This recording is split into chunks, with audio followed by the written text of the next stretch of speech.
Привет, с вами я, Давид. У нас тут Глеб, Егор и Артем. И мы жарим костер. Палим. Ой, палим, не знаю. Ты говори уже жарим. Да пофиг, жарим костер, короче, палим.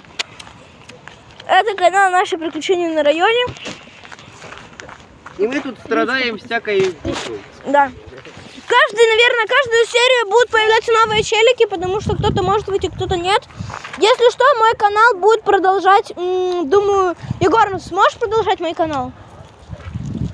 Если что. Нет, ну типа, если я не выхожу, ты снимаешь видео, потом скидываешь мне его на Вайбер или на телегу, а я его выкладываю. Почему бы и нет? О, Да.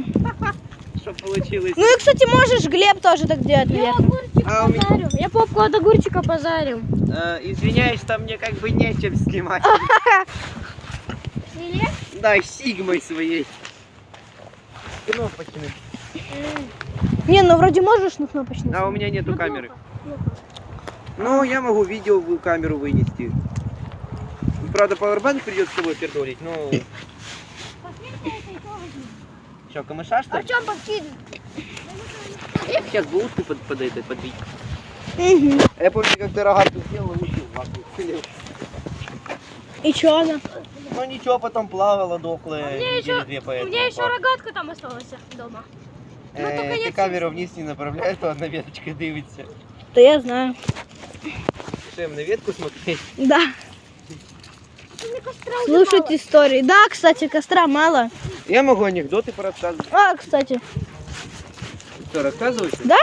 Ну, например, как мужик пришел в магазин электроники, это еще старая шутка. И спрашивает, подарок для тещи.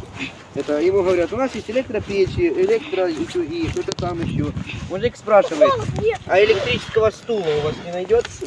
Полок нету просто. Как Ты тещу чем ты посадить? делаешь? А, Да На ведь ты электрический тушишь, стол. зачем полок нету? нет, ты понимаешь? То полок уже нету. Кто может палки подкидывать?